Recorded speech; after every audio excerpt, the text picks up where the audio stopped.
Assalamualaikum warahmatullahi wabarakatuh. Alhamdulillah kita ketemu lagi meskipun via online. Bu Rizky menjelaskannya. Kali ini Bu Rizky akan membahas mengenai bab 8 yaitu perencanaan dan pengendalian. Deskripsi anggaran. Bagi pencari laba atau nirlaba bisa mendapatkan manfaat dari adanya perencanaan dan pengendalian yang diberikan kepada anggaran. Nah, perencanaan dan pengendalian sendiri itu benar-benar saling berhubungan.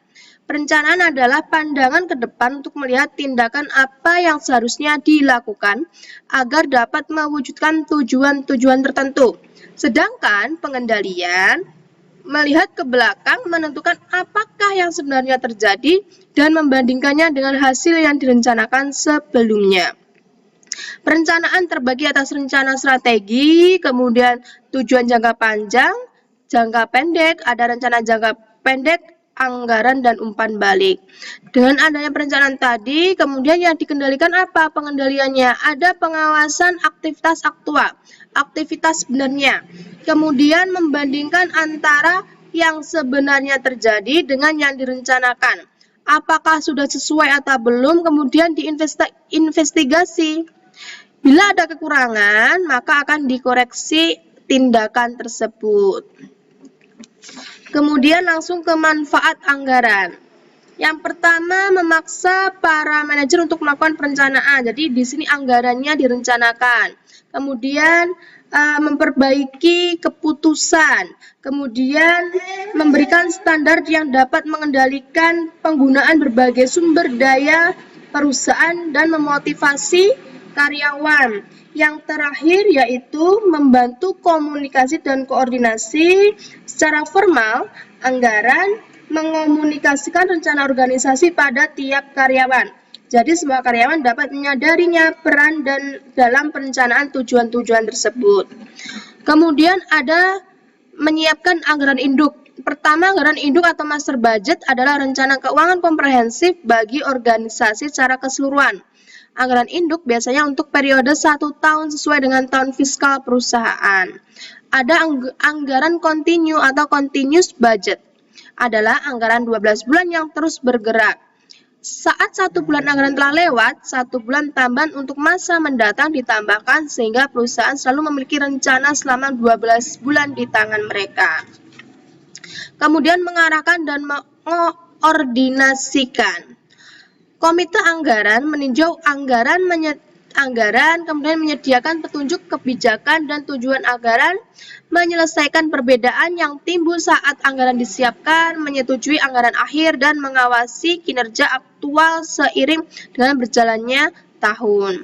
Kemudian fungsinya direktur anggaran, yaitu orang yang bertanggung jawab mengarahkan dan mengordinasikan proses anggaran organisasi secara keseluruhan.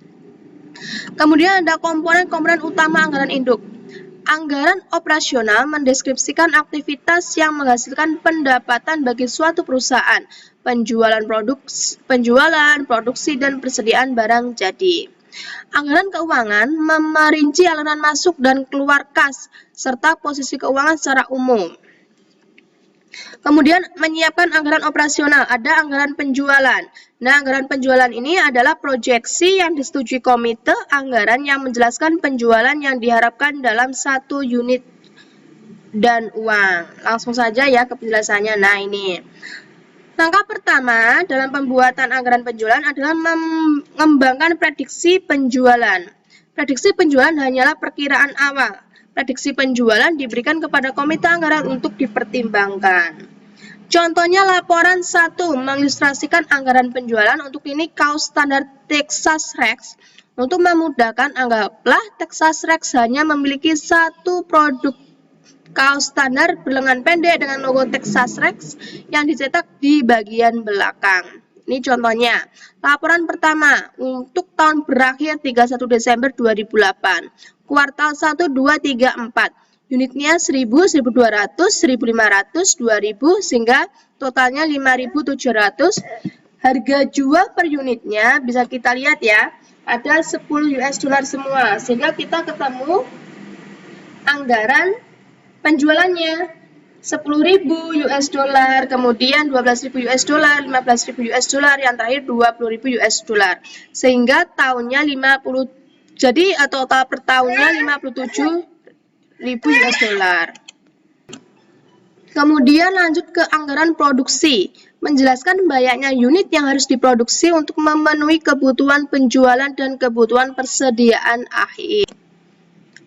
Oke, kemudian berdasarkan laporan 1 dapat diketahui banyaknya kaos yang dibutuhkan, gitu ya, untuk memenuhi permintaan penjualan pada tiap kuartal dan untuk tahun terkait. Anggaplah kebijakan perusahaan mensyaratkan 20% penjualan kuartal berikutnya harus tersedia di persediaan akhir, dan persediaan awal kaos tersebut untuk kuartal pertama tahun berjalan adalah 180. Sudah ditentukannya di sini ya. Kemudian untuk menghitung unit yang akan diproduksi dibutuhkan penjualan unit serta unit untuk persediaan awal dan persediaan akhir barang jadi. Rumus tersebut adalah dasar untuk anggaran produksi dalam laporan 2. Perhatikan kolom pertama laporan 2. Kita melihat bahwa Texas Rex mengantisipasi penjualan sebanyak 1.000 kaos. Selain itu, perusahaan menginginkan adanya 240 kaos dalam persediaan akhir di akhir kuartal pertama. Dari 0,20 dikalikan 1.200. Jadi 1.240 kaos dibutuhkan selama kuartal pertama. Nah, kita lihat di sini.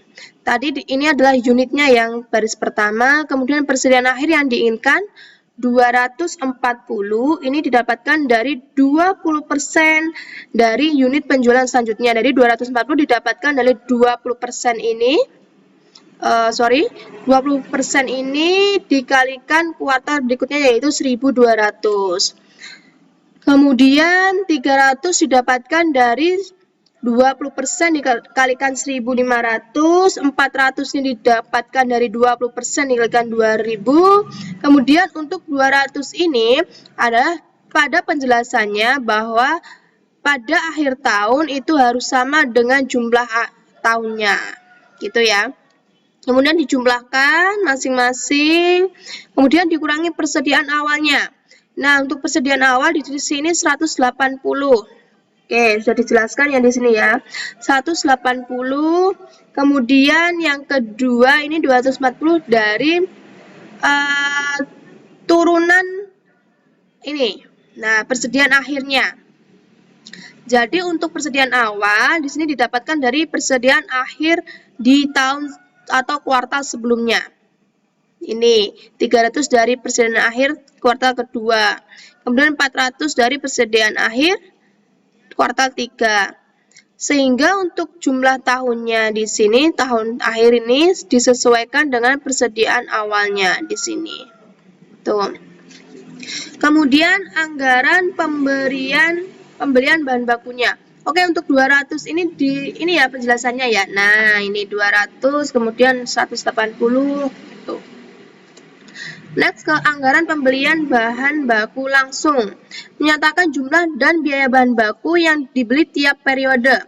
Jumlahnya bergantung pada perkiraan penggunaan bahan baku dalam produksi dan persediaan bahan baku yang dibutuhkan perusahaan. Oke. Contohnya, anggaplah kaos berlogo Texas Rex membutuhkan 2 jenis bahan baku. Kaos polos harga $3 dan tinta cetakan seharga 0,20 US dollar per ons. Kemudian, jika Texas Rex ingin memproduksi 1.060 kaos dalam kuartal pertama, pabrik akan membutuhkan 1.060 kaos polos dan 5.300 ons tinta. Dari 5 ons dikalikan 1.060.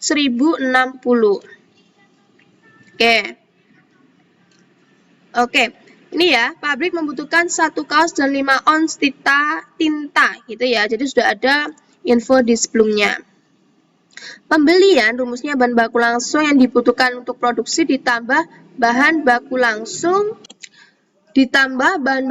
yang diinginkan dalam persediaan akhir dikurangi bahan baku langsung dalam persediaan awal. Kebijakan Texas Rex memiliki 10% dari kebutuhan produksi. Oke. Kemudian, asumsikan pabrik memiliki 58 kaos polos dan 360 ons tinta. Kedua anggaran pembelian bahan baku langsung untuk Texas Rex disajikan pada laporan. Perhatikan kuartal pertama pada laporan 3 dimulai dengan kaos polos. Nah, kita lihat ya. Oke, langsung saja ke, nah ini. Laporan 3 untuk bahan baku langsung dan unitnya yaitu ini nanti adalah tinta, jadi kaos dan tinta. Unit yang diproduksi tadi 1060 didapatkan dari laporan kedua ini ya, unit yang diproduksi. Jadi nanti dimasukkan ke laporan 3. Kemudian bahan baku langsung per unitnya 1 untuk kaosnya. Kebutuhan produksinya berarti tinggal dijumlahkan. Persediaan akhir yang diinginkan ini didapatkan dari 10%-nya. Nah, ini 10% kebutuhan produksi kuartal berikutnya. Ini. Gitu ya. Oke. Kemudian dikurangi persediaan awal. Persediaan awal ini sudah dijelaskan pada persediaan awal 58 ini didapatkan pada penjelasannya. Nah, ini 58 kalau sudah ada dalam persediaan awal. Sehingga untuk persediaan awal selanjutnya didapatkan dari persediaan akhir yang diinginkan kuartal sebelumnya. Gini ya, ini diserong-serong gini. Kemudian dikalikan biaya per kaosnya nih, tadi dijelaskan bahwa biaya per kaosnya yaitu 3 US dollar. Nih, 3 US dollar untuk kaos polos dan tintanya 0,20 nanti. Dikalikan sehingga didapatkan jumlah biaya per pembelian kaos polosnya ini. Oke. Kemudian unit produksinya, bahan baku langsungnya 5 ons tadi kan. Nah, dikalikan didapatkan. Kemudian untuk ons, untuk persediaan akhir yang diinginkan yaitu 630 untuk awal pertama di sini. Nih. Sudah ya. Nah, dijumlahkan. Kemudian ketemu ini jumlah kebutuhannya dijumlahkan dari yang atas nih tadi. Kemudian persediaan awal didapatkan 390 ini diperumpamakan, sudah ada di penjelasannya di sini. Nah, kemudian untuk persediaan awal selanjutnya sama. Untuk kuartal kedua ini didapatkan dari persediaan akhir yang diinginkan kuartal pertama dan seterusnya. Jadi dari kalau mau mencari yang ketiga berarti kalian harus mencari persediaan akhir di kuartal sebelum 3 yaitu 2 ini. Kemudian biaya per ons tintanya 0,20. Sudah ketemu ya jumlah biaya pembelian tintanya sekian. Kemudian untuk jumlah pembelian bahan baku langsung jadi ditambahkan antara yang per kaos ini ditambahkan 1108 ini sehingga didapatkan 4492. Kemudian anggaran tenaga kerja langsung. Nah, menunjukkan jumlah jam tenaga kerja langsung yang dibutuhkan dan biaya terkait yang berhubungan dengan jumlah unit dalam anggaran produksi. Contoh jika suatu batch 100 kaos berlogo membutuhkan 12 jam tenaga kerja. Jadi, waktu tenaga kerja langsung per kaosnya itu 0,12 jam. Pada tenaga kerja langsung anggarannya akan ditunjukkan pada laporan 4. Tarif upahnya 10 per jam, 10 US dollar. Nah, kita masukkan saja. Ini tadi adalah unit yang diproduksi pada laporan 2. Oke. Kemudian dikalikan dengan jam tenaga kerja langsungnya 0,12 dari ini. 12 dibagi 100. Kemudian upah per jamnya 10 US dollar sehingga didapatkan jumlah biaya tenaga kerja langsungnya ini. Oke. Next ke anggaran overhead. Menunjukkan biaya yang diharapkan dari semua komponen produksi tidak langsung. Oke. Sebagai contoh, anggaplah dua kelompok biaya overhead dibuat, satu untuk overhead aktivitas yang berubah sesuai dengan jam tenaga kerja langsung dan satu untuk semua aktivitas lain yang bersifat tetap. Tarif overhead variabel 5 US dollar, jam tenaga kerja langsung overhead tetap dianggarkan yaitu 6580 US dollar dari 1645 kuartal, itu ya, per kuartalnya. Oke, kita masukkan saja langsung nih. Jam tenaga kerja langsung yang dianggarkan laporan 4 ini. Nah, ini dari mana yang ini? Ini jumlah jam ininya. Jumlah jam yang dibutuhkan ini dimasukkan ke laporan 5 awal. Dikalikan tarif overheat variabelnya.